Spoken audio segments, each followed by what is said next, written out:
किन्नर समाज की चीख। इंदौर के नंदलालपुरा क्षेत्र में आपसी विवाद के चलते 24 किन्नरों ने एक साथ जहर पी लिया। घटना के बाद इलाके में हड़कंप मच गया। कई की हालत गंभीर बताई जा रही है, जिन्हें एम्बुलेंस और पुलिस वाहनों से अस्पताल पहुंचाया गया।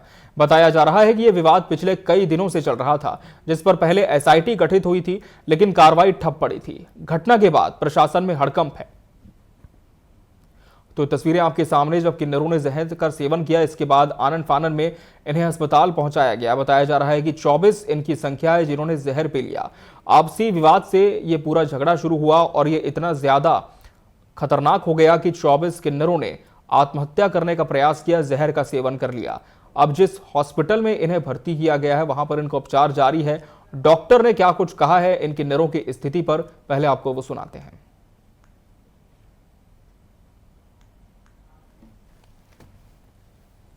नंदलालपुरा क्षेत्र से 24 ट्रांसजेंडर्स को यहाँ लाया गया, जिनमें किसी पॉइजनिंग की हिस्ट्री थी और निश्चित तौर पे वो पॉइजन क्या था ये तो नहीं मालूम, लेकिन इनके द्वारा जो फ़ोटो खींच के बॉटलों के लाए गए वो एक होम ग्रेड फिनाइल है जो घरों में साफ़ सफाई के लिए यूज़ होता है।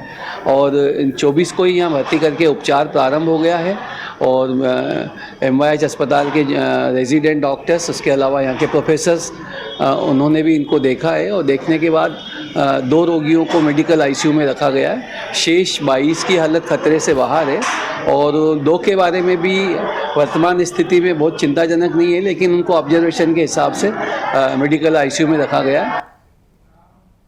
तो मेडिकल ICU में सभी किन्नरों को रखा गया है और किन्नरों के इस पूरे विवाद पर उनके समुदाय की तरफ से भी प्रतिक्रिया आई है। क्या कुछ कहा गया है, आपको सुनाते हैं।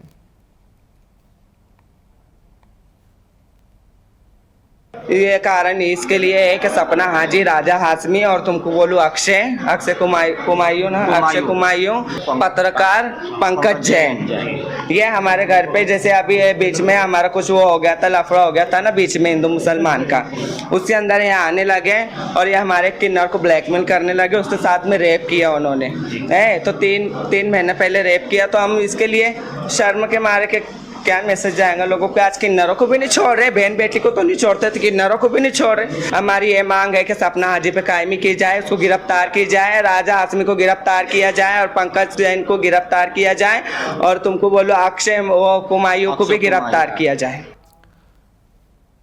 और ये समुदाय की तरफ से कहा गया है कि ब्लैकमेलिंग से ये पूरा गंदा खेल शुरू हुआ, जो कि रेप पर जाकर खत्म हुआ और इसी का नतीजा था कि इतनी बड़ी संख्या में किन्नरों ने आत्महत्या करने का प्रयास किया, क्योंकि कोई भी कार्रवाई इस दिशा में नहीं होती दिखी। लेकिन ये पूरा विवाद शुरू कहां से हुआ और अभी इन किन्नरों की क्या स्थिति है जिन्होंने जहर पिया है, जान लेते हैं। सीधे हमारे इंदौर ब्यूरो का रुख करते हुए तबरेज खान हमारे साथ इस पूरी खबर पर लाइव जुड़े हुए हैं। तबरेज, जिस तरह से ये पूरा मामला सामने आया है, कई सवाल इसने खड़े कर दिए हैं, खासकर किन्नर समुदाय की सुरक्षा पर भी अब बड़ा प्रश्न चिन्ह लग चुका है। लेकिन इस पूरे विवाद की शुरुआत हुई कहां से और जिन लोगों को आरोपी बताया जा रहा है किन्नरों के द्वारा, क्या उनके खिलाफ कोई कार्रवाई हुई है, क्या उनके आरोपों को सिद्ध किया गया है? और ये भी बताएं तबरेज की जिन किन्नरों ने जहर पिया है उनकी स्थिति क्या बनी है इस वक्त? देखिए, ये इंदौर के पंडीनाथ क्षेत्र में किन्नरों का डेरा है, जो कि नंदलालपुरा क्षेत्र कहलाता है जी।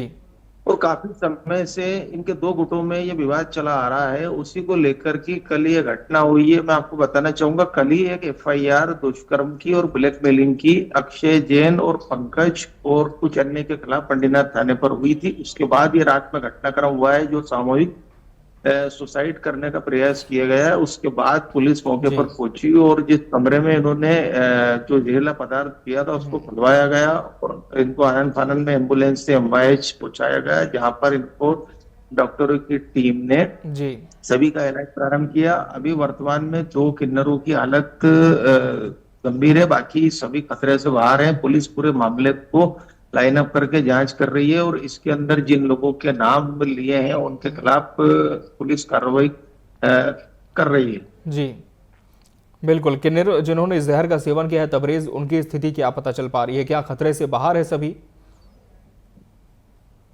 बिल्कुल, अभी 24 में से 22 लोग तो खतरे के बाहर है। 2 लोग अभी ICU में है, लेकिन वो भी उस तरीके से खतरे में नहीं है जिससे कि उनकी मौत हो सके। लेकिन अभी फिलहाल की स्थिति में सभी लगभग खतरे से बाहर है और उनका उपचार MY अस्पताल में चल रहा है। तबरेज, और जिस तरह से बताया जा रहा है कि इस पूरे विवाद के बाद, घटनाक्रम के बाद एसआईटी भी गठित हुई थी लेकिन कोई ठोस कार्रवाई नहीं हुई, तो क्या जो अधिकारी हैं वो जवाब देने की स्थिति में है कि आखिर क्यों उन्होंने इस गंभीर घटना पर संज्ञान नहीं लिया? और इस बड़ी घटना के बाद, अब चूंकि आत्महत्या का प्रयास किन्नरों ने किया है, क्या कोई ठोस कार्रवाई होती हुई दिख रही है? कोई एक्शन हुआ है?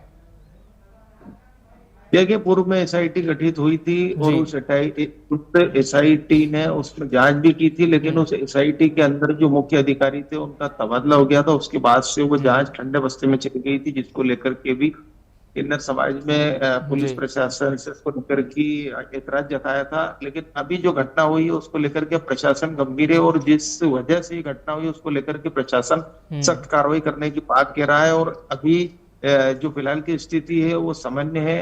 जिस क्षेत्र में ये लोग रहते हैं वहां पर पुलिस बल तैनात है, हॉस्पिटल के बाहर पुलिस बल तैनात है, जी। और इस पूरे मामले को लेकर की पुलिस लगातार इस मामले के ऊपर स्थिति पर नजर रखेगी।